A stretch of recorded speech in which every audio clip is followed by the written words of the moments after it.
for joining us today for the webinar. As you're aware, the topic is talent retention strategies during lockdown and hiring dynamics post-lockdown.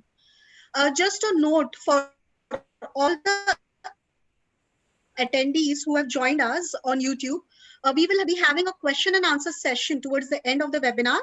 You can type your questions using the chat box on YouTube. Also, you can subscribe to the Creating Values channel to receive updates about the upcoming webinars. So let's start with the webinar. Okay, so as you all must be aware and might have taken a note, Creating Values has started a webinar series. Our topics would be ranging on varied dimensions of business, HR, and IT. So you may block your calendars for every Friday starting from 4 p.m. onwards, and we'll be here, discussing the topics which are right now at the core of all businesses and all discussions. So before we start the webinar for today, I want to introduce you to the webinar which is scheduled for 1st of May at 4 p.m. The topic is Economic Rebound Scenario, UV or W recovery curve, and the implication for businesses, consumers, and employees. Our speakers will be Mr. Avinder Singh, who is the MD and CEO of Osram Lighting India, and Mr. Rajiv Dhar, the COO of NIF. The session will be moderated by Mr. Anshul Dureja, MD and CEO of Creating Values. This topic is very interesting and will be at the core of discussion, at the heart of discussion for every business.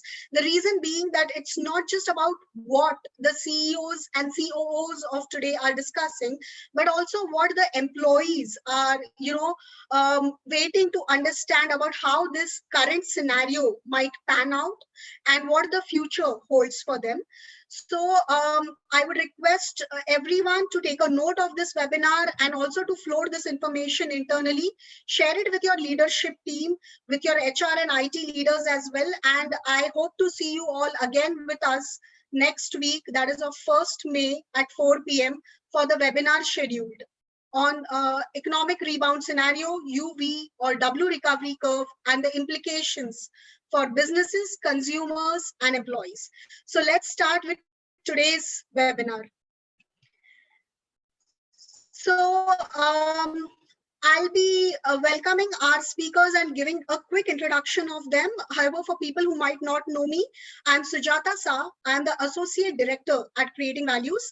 I welcome our esteemed speakers. They will be sharing with us some expert views with respect to managing the current talent pool and the changing talent dynamics in the current challenging times and for future.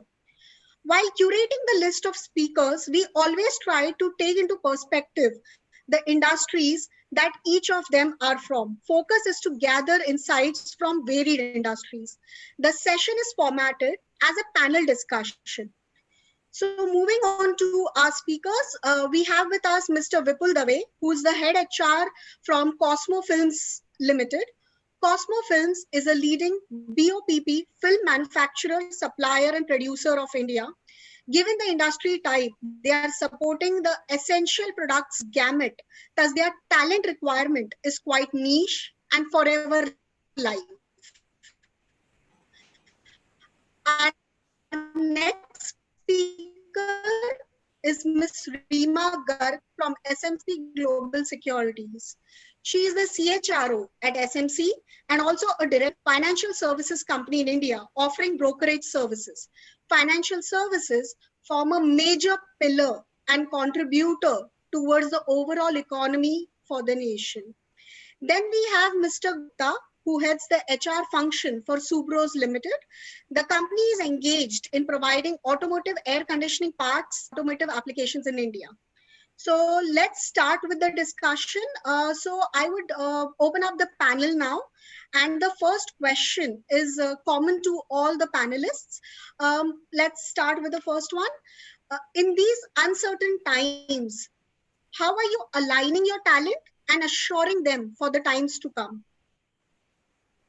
So Mr. Vipul, if you could start with your thoughts. Good afternoon and warm welcome to everybody on this webinar, and I'm thankful to creating value teams.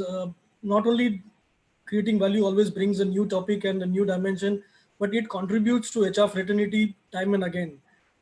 Thanks Anshul and Sujata Vivek for driving this for HR fraternity.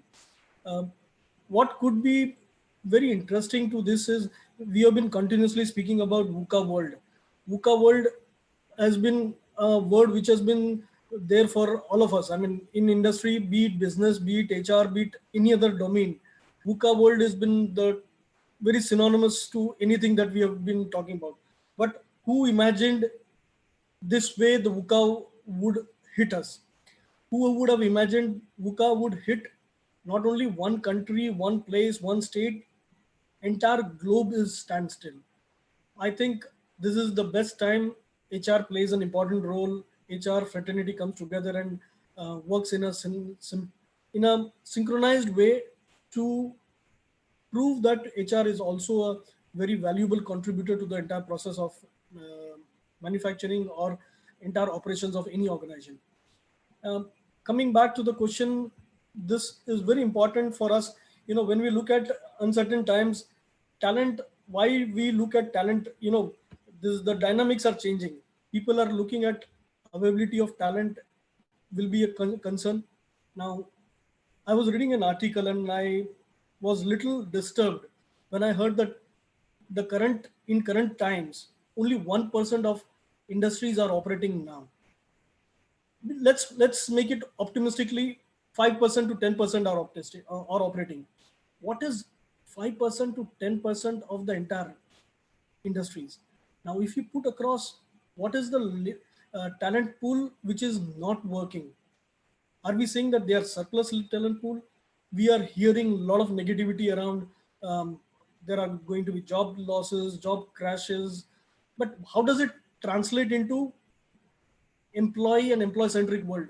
Well, I would look at it from a perspective that current times it will be sellers market. I mean, when I look at it, sellers market, it's an employer. There have been times when employee was could demand or for a price he or she could demand a price, but now with the demand and supply, I think this responsibility is changing over a period of time, and this scenario little looks green at times, but let's look at it what an HR or what organizational leadership should do. We have very important time. We should not be looking at exploiting leadership, you know, exploiting opportunities from an employee, or let's step up and be an authentic leadership. It's time that we practice authentic leadership, build trust in teams, employee connect at well. Two-way it is important. Recognizing employees timely will be important and rewarding them for the stretch who are taking. I'm referring to my own industry. We are into, as Sudhata mentioned it, that we are into essential supplies. We are one, I mean, right from the day one when the lockdowns were announced, we got into the grim of operating it. But I think whole challenge started when you have to operate in a scenario where the permissions are regulated. There is curfew outside. Talent has to move to factory. You have to arrange labor. You have to arrange an employee's movement, hygiene factor. I think these are going to be very important aspects of uncertain times, and we have to come across as a strong practice in organization. Will have to, or organizational ethics, value system will be driven by this kind of practices. What you drive across the organizations. These are my views, and we think that as an organization, it will be challenging times, and people out there uh, have to trust and look for organizations who are into right practices. Surely, rightly said, Mr. Vipul. And before I move to our next, speaker for the same question, I just want to, make a note want everyone to make a note that I apologize for any bandwidth crunches that might be happening. I think since the entire India is on work from home and we are all fighting, not just for the same talent, but also for the same bandwidth everywhere. So apologies for any, quality concerns that might come up during this webinar. So Ms. Reema, to you, I would wish, address the same question, that how are you aligning your talent and assuring them in these difficult times and for the times to come? Good evening, everybody. We are into stockbroking, and you can see that we come under essential services. So having a work strength of more than 4,000 employees and then keeping them all engaged during is a big task.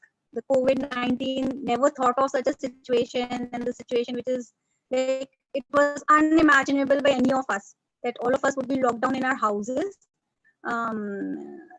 If we can see, like from February, it was started coming, like it started in US, UK, and the China, and we could smell that something is going to happen. So like in March, third week, we became very active, and we started with all the VPN services and started planning how, if we have to work from home, how we are going to operate. So but still, having a work strength of 4,000 employees and then keeping all of them engaged is a big task.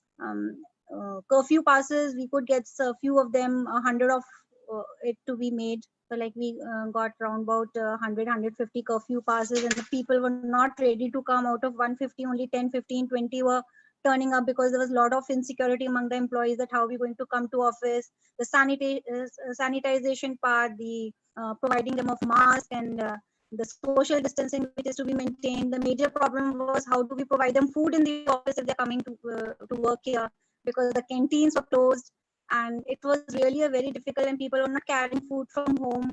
And we have to align our 1 or 2 admin staff also to get them fruits, or maybe so that they don't face the challenges which maybe like the way we can reduce it, providing them with masks day and night, like 2 or 3 masks every day we used to provide them. The sanitizers were placed.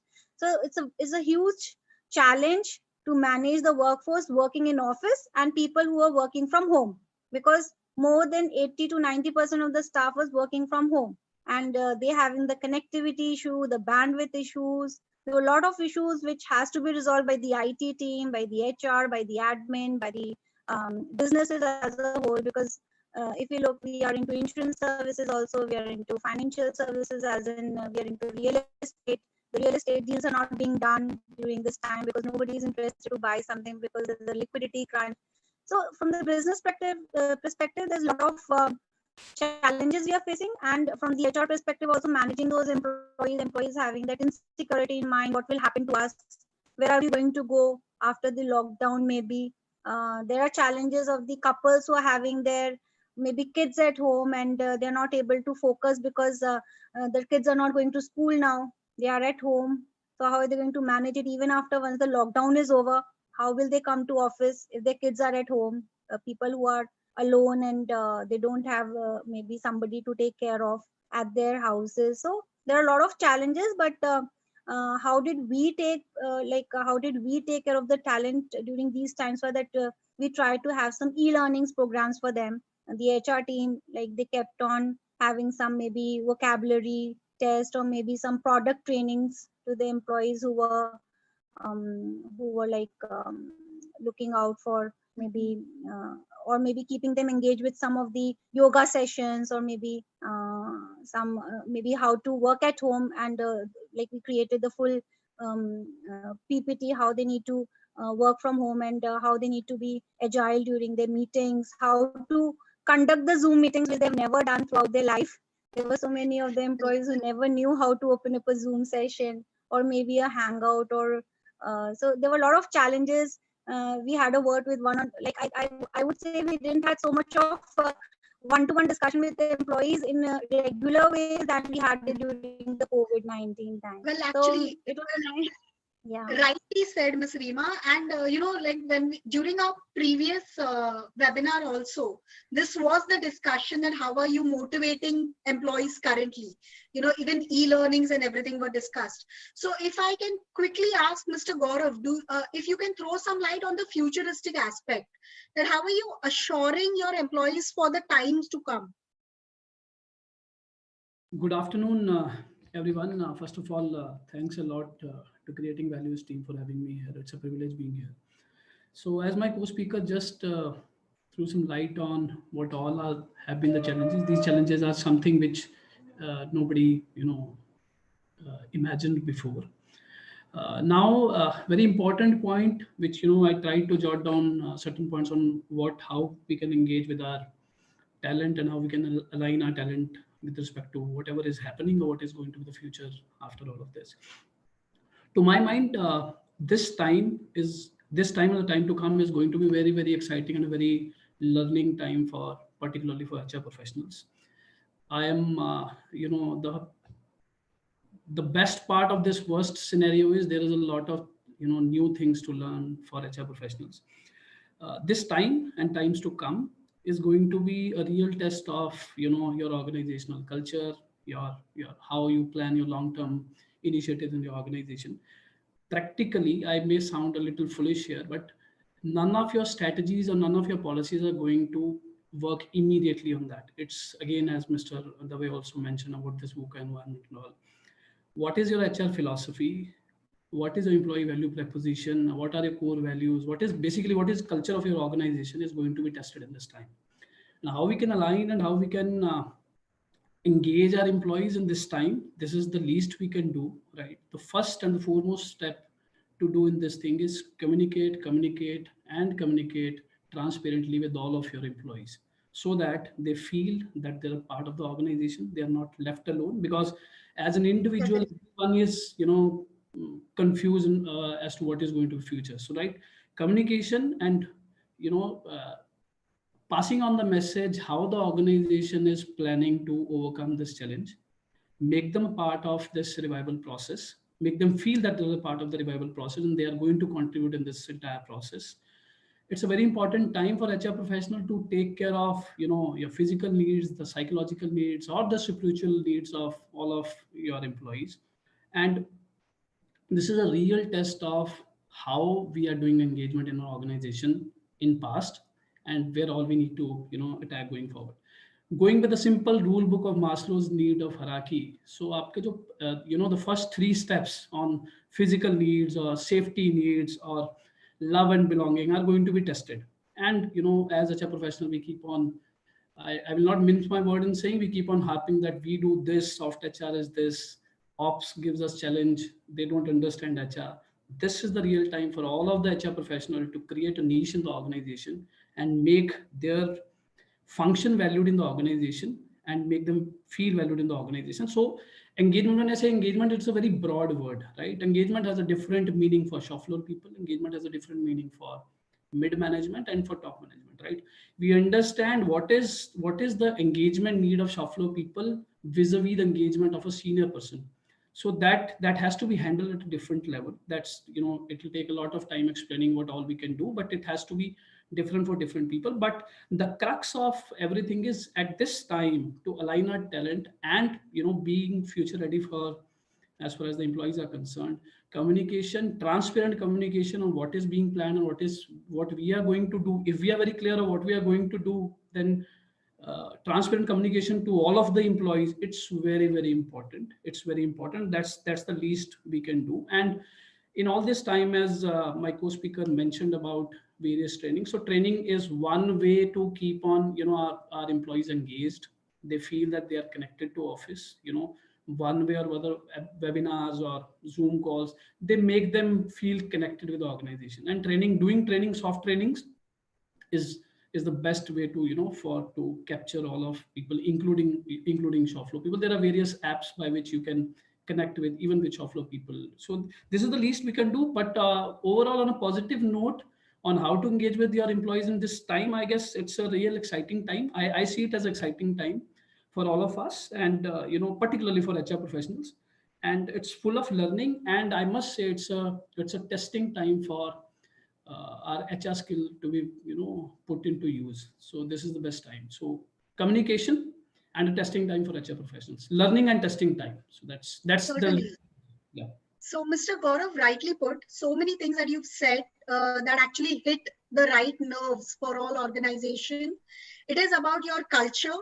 It is about, what is the employee value proposition that you're building, and something so simple as communicate, communicate, and communicate. So your employees have to be a part of your journey, and so that, they feel assured about the future, which is rightly put. So thank you so much for that. I would quickly move to the next question. And I would request Mr. Vipul to first share his views on this question, and then we would again move to Mr. Gaurav on it. Very quickly, if, very briefly also, if you could shed some light on this. Once the operations resume, there is a very high probability that all the companies would aggressively approach the same pool of talent. So currently, what is your plan, or how are you protecting or building a Fort Knox around your current talent pool and then thinking about your future talent? Thanks, Sujata, for asking a very relevant question. For our organization and Cosmo, we are a niche industry, and our situation remains throughout the year same. Almost we don't. I mean, we are in a place or in the industry where competitors look at Cosmo talent as a most reliable talent, most mature talent, and they want to take our talent rather than investing or growing out. So we don't believe in hiring talent. Our philosophy has been very very simple and very straightforward. If we keep our talent in a learning curve or in an organization where they have a job, I mean they don't have a job, they have a career, so they don't have to look for an opportunity outside, and that makes it more relevant for us in terms of we continuously invest in them, we continuously look at more and more avenues to develop them. Rightly said by my co-panelist that learning and communicating is very important part. Um, we try to bring this opportunity to by using technology, by using employee communications and direct building a relationship with an employee, whereby we are able to showcase career paths to them. We are able to showcase how they can improve and invest in their own capabilities and development of their competencies. I think we continuously provide opportunities and an environment whereby they are developing themselves. So with overall development being taken care, career aspects being taken care, career opportunities being taken care, uh, hardly we have an attrition as a concern. So building a fort, I don't think is a necessity at Cosmo. Rather, we look at it as an opportunity for strengthening our employees' expectations and standing true to its expectations. So what remains next? If you're looking at taking care of career opportunities and career path, then compensation is the best option, which due to which when an employee will look outside of an opportunity, or unless there are personal reasons to sue to an individual. Now this, we at Cosmo are providing, and EVP from a total value proposition perspective and overall culture environment, which I think is a need of an hour, what we feel, and it's our HR philosophy, right from chairman to CEO to entire operation team. I think we are committed to employees growth for organizational development and organizational growth. So our HR philosophy vis-a-vis organizational philosophy are so synced that employee comes first, customer comes second. So that's where employee and customer are two hand in glove, and employees work for customers, and they realize that that's where their growth opportunity lies. I think we tend to look at this as a strong area of making learning opportunities and building a more and more employee-centric deliverables or our practices, which will make employees enjoy being at Cosmo. They don't have to worry for looking out for an opportunity. So career is not what not in terms of poaching or industry perspective. In terms of talent from outside, our strategy is very simple. Best of the talent comes to Cosmo. We are aggressively looking at good talent, people who are committed long-term perspective or who want to work in an industry where they can add value to the organizations. Sure, thank you. So, Mr. Gaurav, quickly to you, talent retention at Subros, if you could shed some light. Yes. So again, it's a very valuable question. I try to apply my mind onto what all is possible in this entire scenario. First of all, any employee for any organization, say, let me not be specific to one organization in answering what can be our strategies or how we can control our attrition or how we can retain our valued employees. So at the first case, if I consider this to be a compliment for HR department of any organization, if its employees are being poached by others in the market. So it's a compliment for HR, it's a compliment for how we are training or how we are enabling our employees to be future ready, maybe for the organization or maybe for industry overall. So when I think through this concept, so my entire discussion revolves around 2 points. One, people, in a scenario when people are leaving, so people don't leave organization, they leave their managers. That talks about that touch on the engagement part. Two, there's a very famous story in HR fraternity all the time, CFO versus CHRO discussion, wherein a CFO always questions, for my friends in HR fraternity who are attending the session. So CFO always asks question, why you are spending so much of money on the people and the people keep on leaving the organization. And a good CHRO has a valid answer saying, what if I don't spend money training them and they are retained in the organization? So it's again a fight of engagement, how we are engaging with our employee, how we are developing our employee. So if these two aspects of engagement and employee development are captured, I guess we are good to go as far as our retention strategies is concerned. Saying strategies will, to my mind, will not be a right reflection. Why? Because I mentioned that no strategy or policy may be working with the immediate effect. It has to be, again, how we are dealing with the people, right? People are important. It's going to be, proved once again in this overall environment. So as I mentioned, it's a real test of engagement and culture in the organization. And to my understanding, attrition or employee leaving, it happens first in the mind of the individual, and then is action comes later. First is a person making up a mind that he has to go, right? What make a person think that I have to move out of this organization, right? So it's all about employee experience, what he or she is going through in this entire, in the past, prior to this lockdown thing, or after the lockdown, or during the lockdown.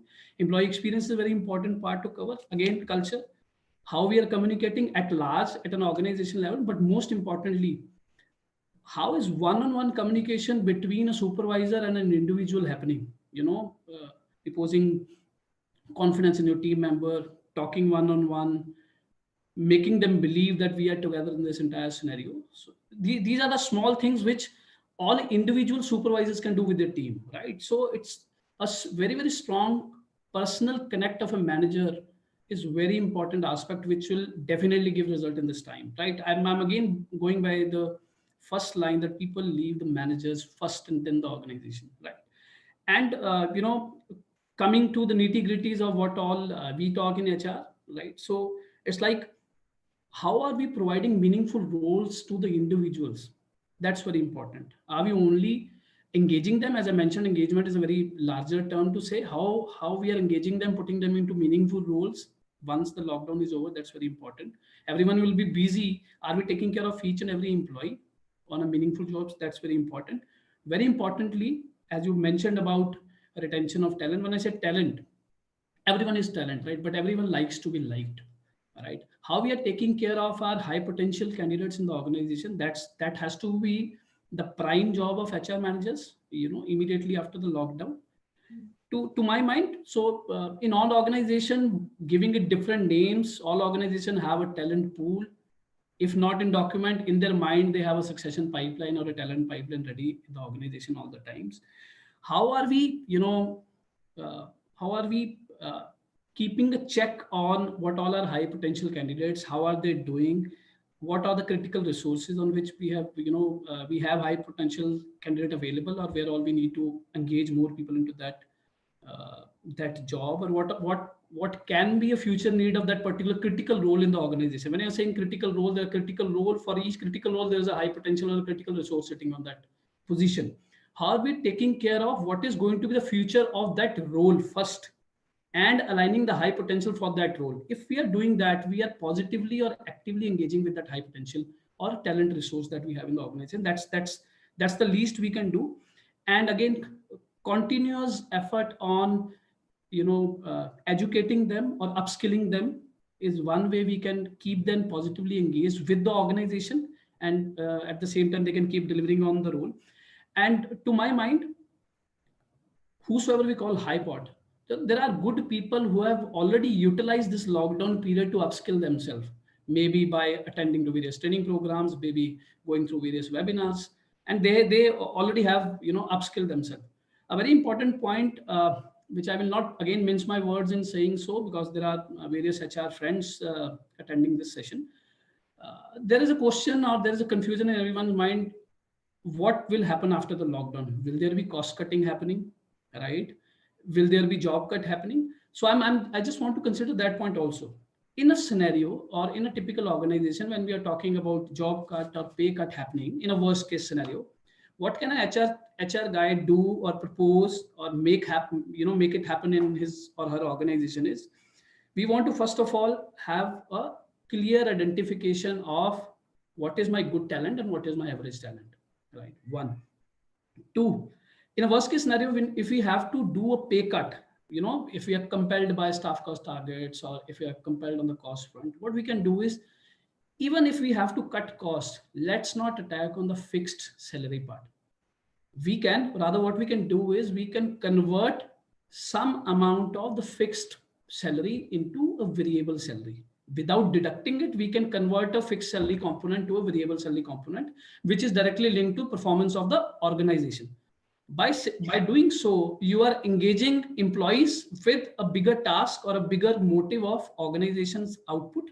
And at the same time, the employee feel valued. Okay, my salary is not deducted. I will get that once my organization is improving. That's a positive side we can see in a worst case scenario. And within that realm of the pay cuts, we can have a differentiation, particularly for the high pods.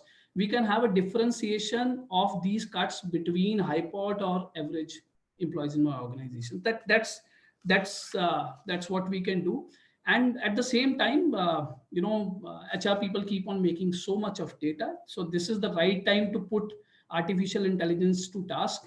Data mining kar sakte hain. We can come up with various data points to identify who is going to stay long, who are the vulnerable candidates that we have in the organization, so that we are, we have pinpointed areas on where we have to attack, areas or departments.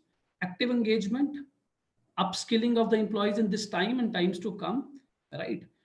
And remember one point: people in general in this overall scenario will not be willing to go unless they are given an environment to keep on performing in that scenario, right? And on the worst side, if there is no layoff or retrenchment happening in any of the organization, remember one thing, my dear friends: it will be only high potential candidates who will leave first, right? Average will not leave first on their own. So we need to, HR people, we need to, if we have identified high pods or critical resources or critical areas, we need to immediately handle those critical resources or high pods, right? Because in a worst case scenario, they will be the one, if they are not engaged, they will be the one leaving. They will be the one who will be poached. They will be the one who will be looking for opportunities outside. But in nutshell, to my understanding, for whatever small little I know about HR, people will not be willing to leave the organization, be it any organization, right? In this scenario, because it is not a time for anyone to go into different organization, new organization, and start from zero and prove himself or herself in this in this overall scenario. So engaging with them in a worst case scenario, if pay cuts has to happen, I don't know, it varies from organization to organization, industry to industry. There are various positive ways to handle that.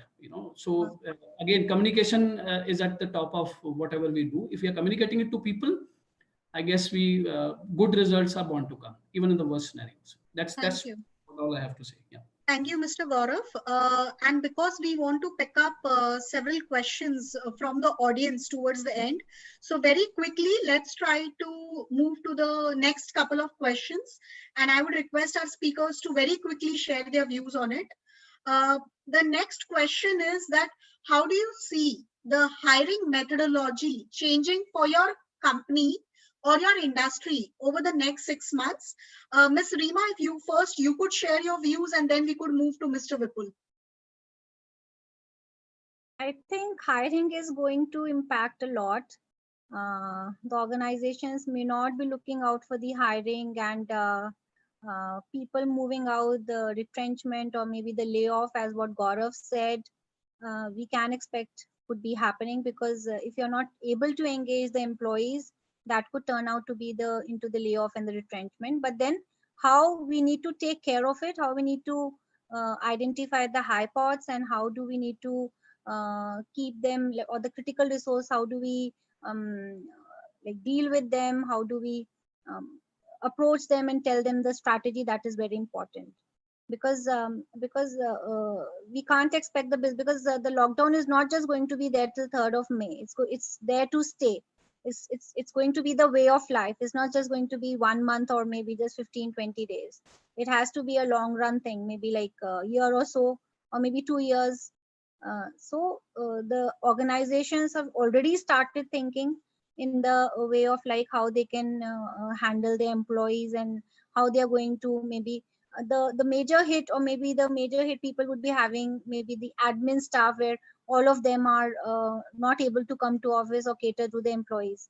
So there's a huge hit on them. The dispatch people, the travel guys, maybe the person who's looking after the travel desk in the organization, what is he supposed to do after, even if the lockdown is over? The travels are not going to start so early. So he is almost left without work. What is he going to? The dispatch people who are just sending the couriers and all, the courier service have yet not started.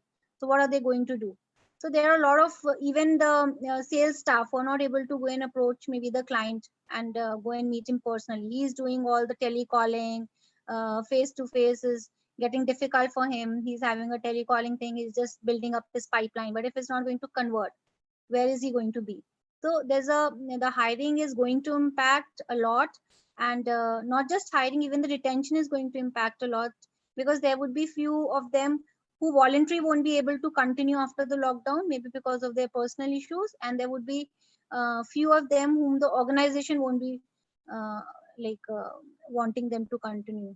So there's going to be a huge impact on it.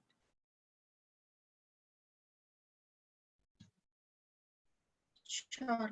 Mr. Vipul, like we've already talked about your industry being the one that is supporting essential services. So for you, how would the hiring methodology change? Thanks, Sujata, and thanks, Rima, for bringing about those perspectives in financial industry. I think this topic is very relevant at this time. How hiring methodology will change.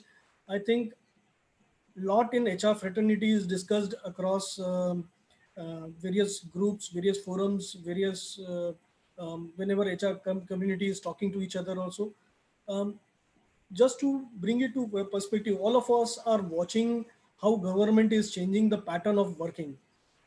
We are closely watching, recently in shutdown times or lockdown times, government has allowed 12 hours working.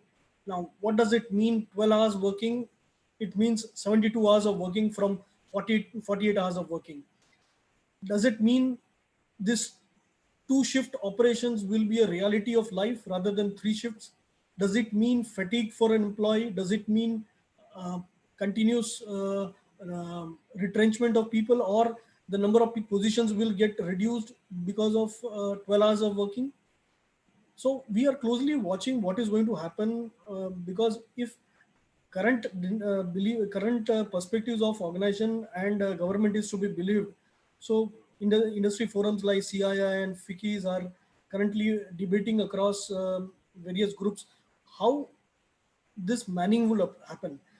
If 72 hours will happen, then there will be a lot of unemployment which will be generated across the organizations. Now, these are all at macro level, but this will also impact at a micro level to all the organizations. If 12-hour shift is the thing, we will need to increase the breaks in between. Now, normally an individual, we are used to, I mean, currently, if had it been a 72 hours working, there would have been a better times. But this would definitely fatigue the generation of working class or working environment. So that's a close watch we have to look at it. Does it mean that hiring numbers will reduce? Not temporarily. I would not look at it from a temporary, though Rima, mentioned it that this hiring phenomena or this, lockdown phenomena will continue for a long time. This will have to be watched. But nevertheless, coming back from at a micro level, we have to invest in getting best of the talent. Um, this is an opportunity for all the organizations across to revisit their hiring strategy. In fact, we in HR also have been deliberating within our own organization and talking to our search partners or our good consultants and success partners. How do we revisit our entire hiring strategy? One of the few things that we have identified is we will be visiting our JDs, revisiting job evaluation in the current current scenarios what are emerging. Hiring patterns also will change. Maybe dependency on consultants, Naukris, or various other job search portals will reduce, and we will have to look at referrals, because referral would assure some kind of the talents which are available. We are also looking at increasing, a search pre-screening methodologies. We are investing heavily on pre-screening tools, technical and behavioral side. Now, this all would definitely have a change of strategy, but for an industry like us, whereby we are on a continuously on a demand side, or we are increasing or expanding, and we are continuously investing in technology. For us, hiring will be a continuous phenomena which will be there, and we only replenish the talent at bottom and not at top. So that helps us in meeting our hiring needs. So connect with industries, connect with the colleges, connect with academic perspective. So normally we connect at the time of placements with the campuses. Have we thought of engaging with the colleges around the year, or 2 batches? I think these are the major changes which we are going to see across happening in, and more companies are going to experience innovative practices across industries, across sectors, in terms of revisiting or customizing based on their organizations. How do we get the right talent? Thank you. So thank you, Mr. Vipul. Thank you for sharing those insights. Like, if I talk about continuing on the same lines, when we talk about hiring outlook, if the lockdown extends, you could, share some views, Ms. Rima and Mr. Gaurav, about how do you see campus, mid-management, senior management level positions, and any changes there? Something that you could shed light on.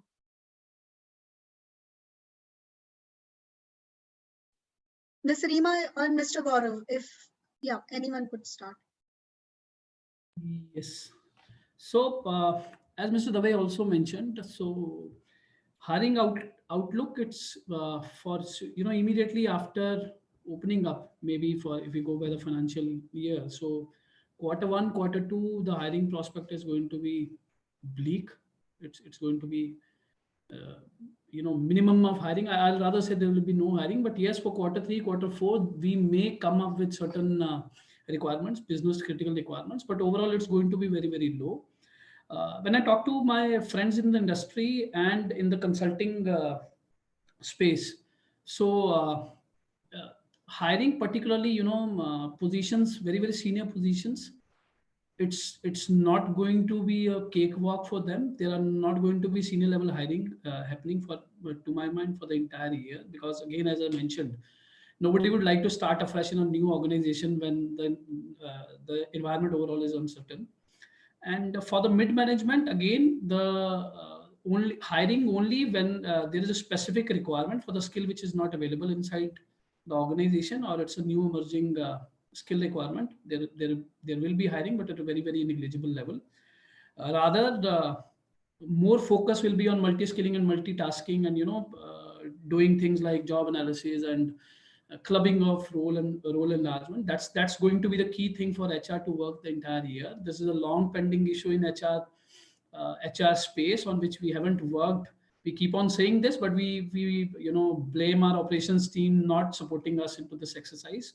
Again, I said it's a testing time and a very interesting time for all of us next entire year. So it's a time to work on those aspects. But yes, as Mr. Dave mentioned, as far as the campus hiring thing is concerned, it's the right time for all of the organizations to actually focus on entry level hiring.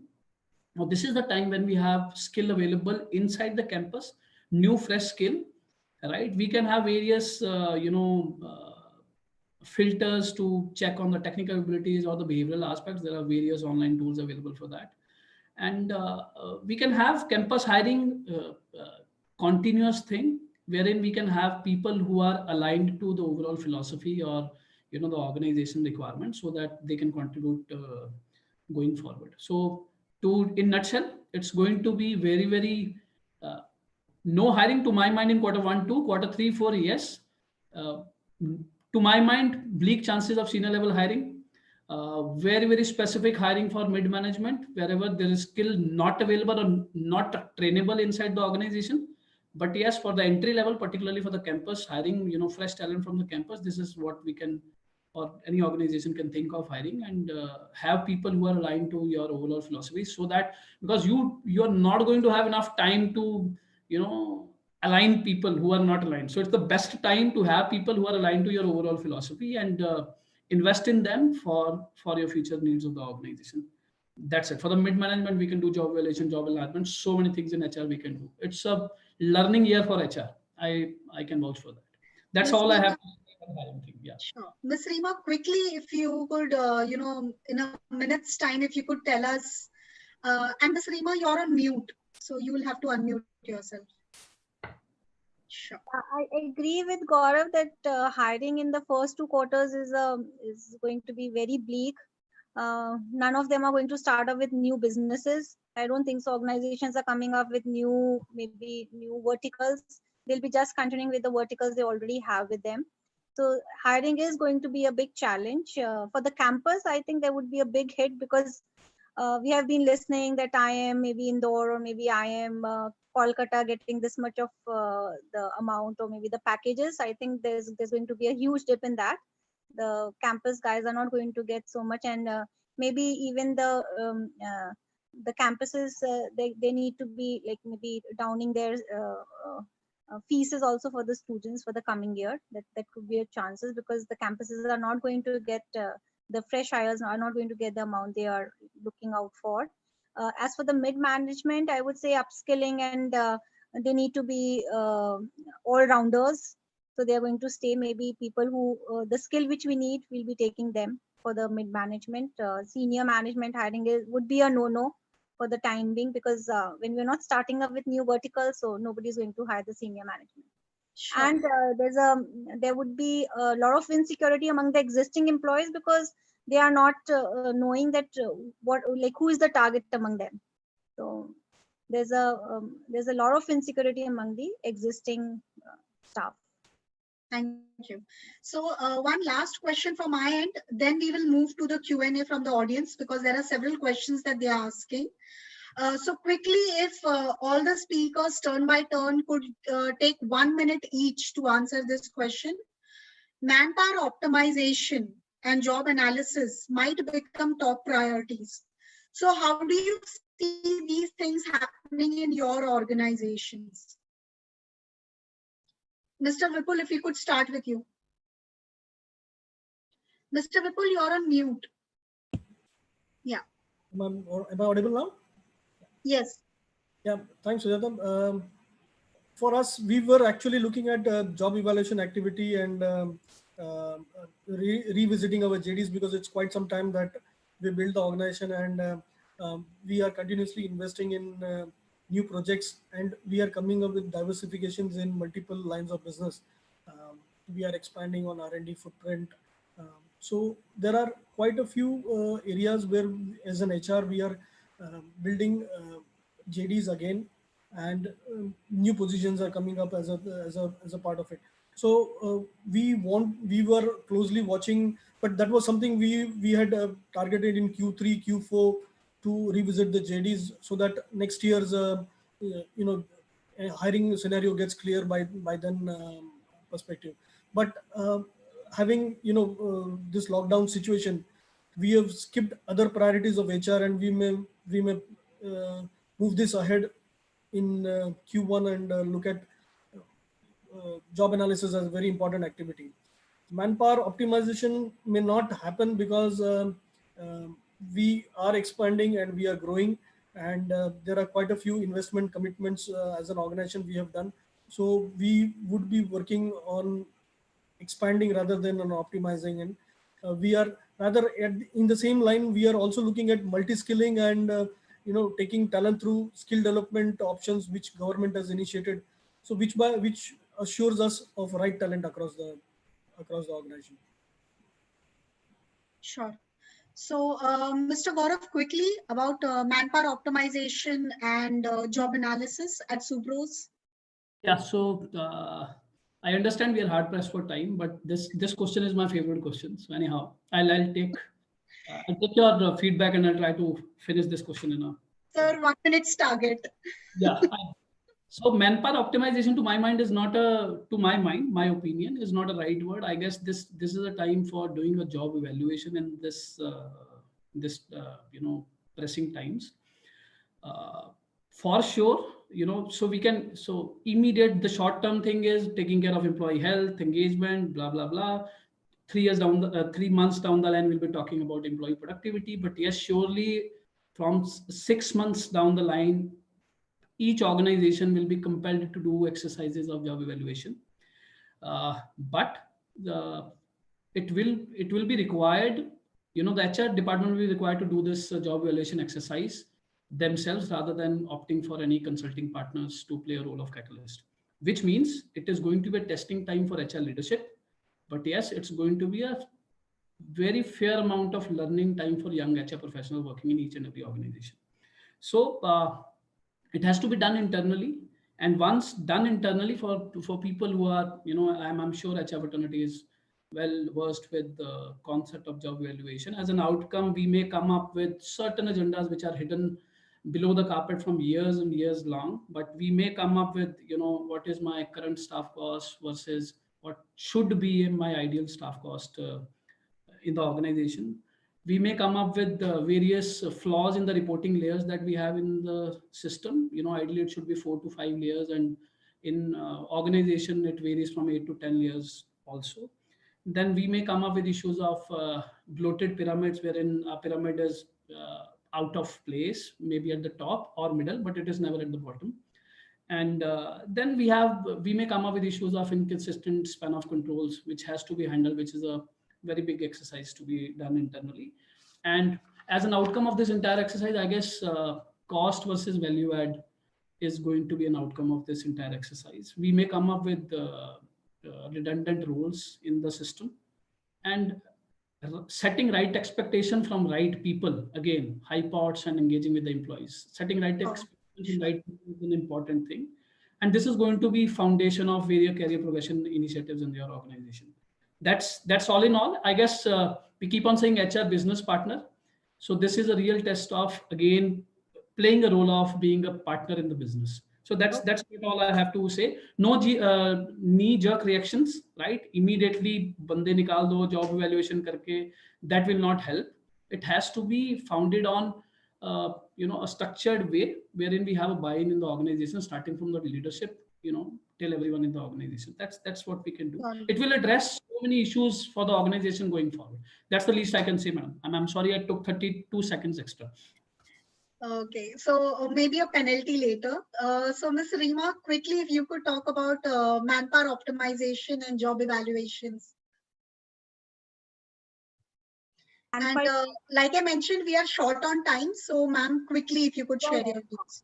As per the manpower optimization, we've already started the work in it.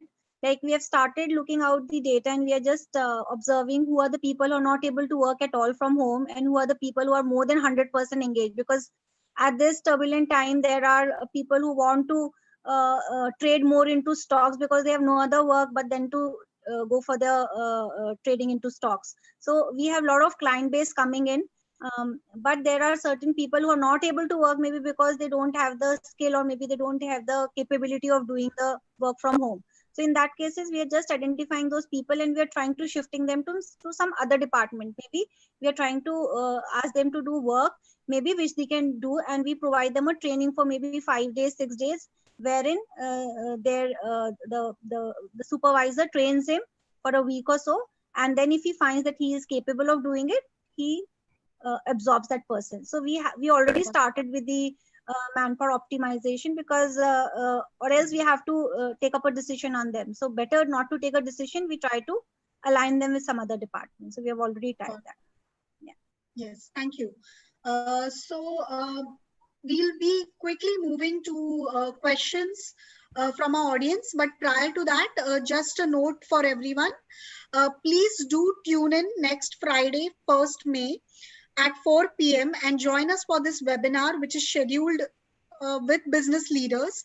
And like I mentioned earlier, every Friday at 4 o'clock, we are scheduling a series of webinar sessions, panel discussions with business, HR, and IT leaders. So this could be a time slot that you can book for your coming month. And I'm sure we can assure you that you would gain several industry insights along with us. So now let's quickly move to the Q&A session. Also, a note to our attendees, you might be receiving a short survey questionnaire in your email boxes. I would request you to fill in your responses and share with us. It would help us in unearthing several other insights which could be shared with all of you going forward. Thank you. So the first question, and I would direct this question to Mr. Vipul. For example, like how are we handling candidates who have been offered jobs, but the joining date has been extended? Is there any job security for them? So thank you, Van.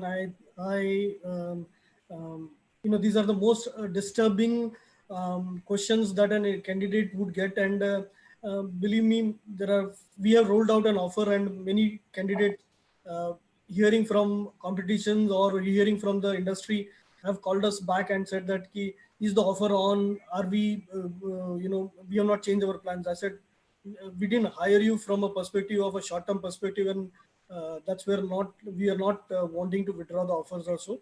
So it's only an unfortunate, maybe the joining date gets extended or so, because physically it will be impossible for anybody to do a hiring part, though we are doing some critical hirings, and we are doing e-inductions and e-hirings also.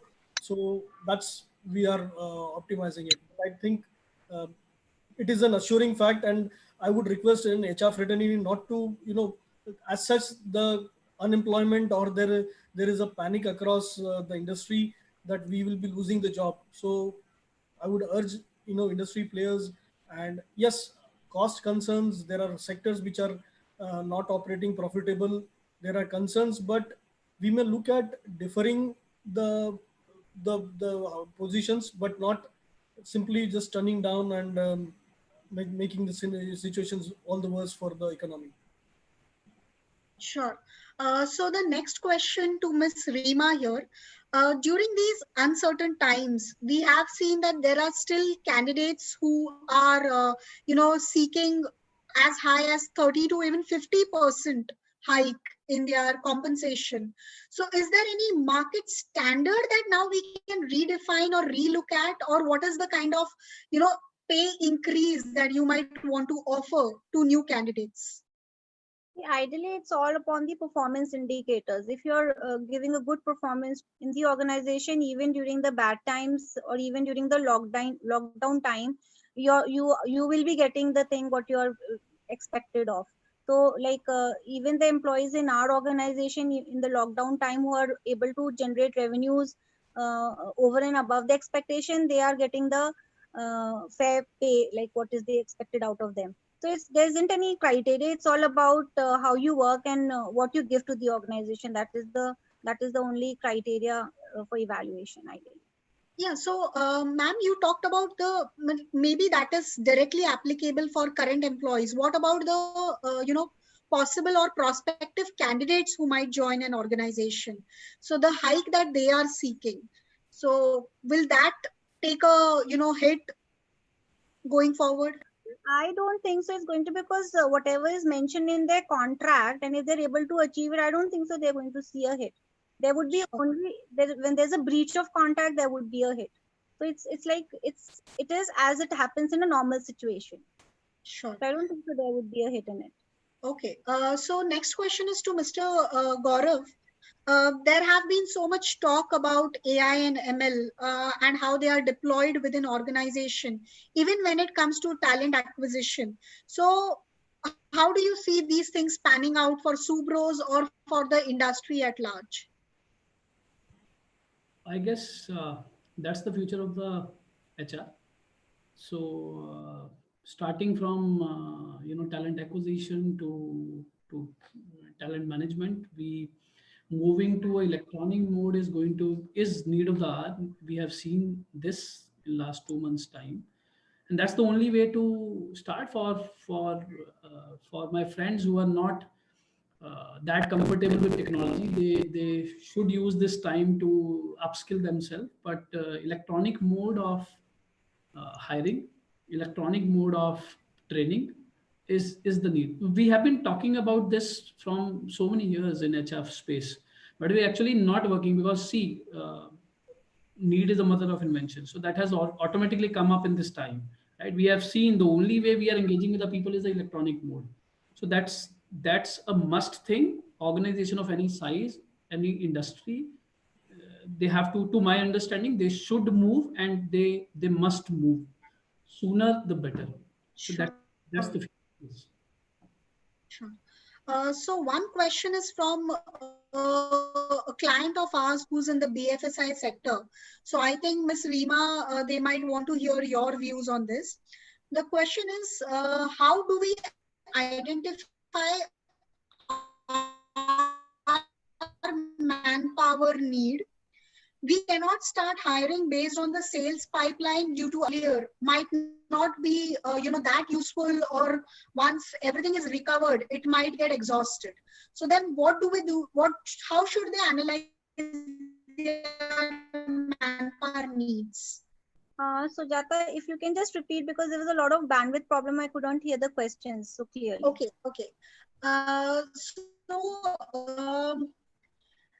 The client, the attendee is asking, how do we identify our manpower need? How should they are a small organization in the BFSI sector. So how should they analyze their manpower need right now when the sales pipeline is exhausted?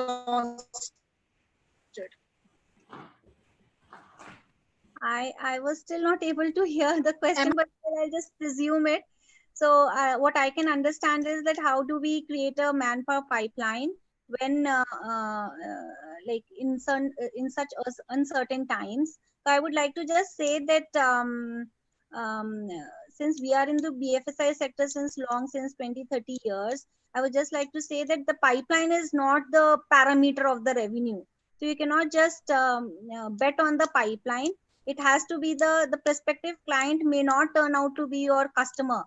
So there are very remote chances in BFSI sector, the customer converting into the candidate converting into a customer. So we have to do very diligently. We have to increase the manpower. We just cannot increase the manpower, keeping the assumption that we have a strong pipeline.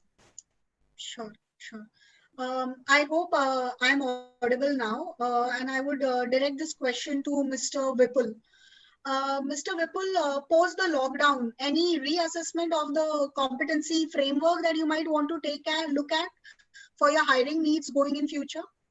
No, Sujata, I think we are not, we are rather strengthening our reinforcement. I would not call it reassessing it, but reinforcing the competency framework more so because this is the strong foundation that an entire organization relieves it and believes it. So more so taking accountability for self and others is a more challenging scenario in current situations rather than and developing self and developing others also.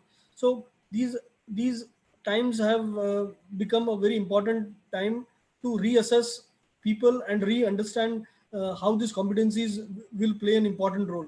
So it will not be revisiting it, but yes, refocus will be there, and people will or employees will experience the direct linkages with their work, and how do we contribute directly with the use or make use of these competencies.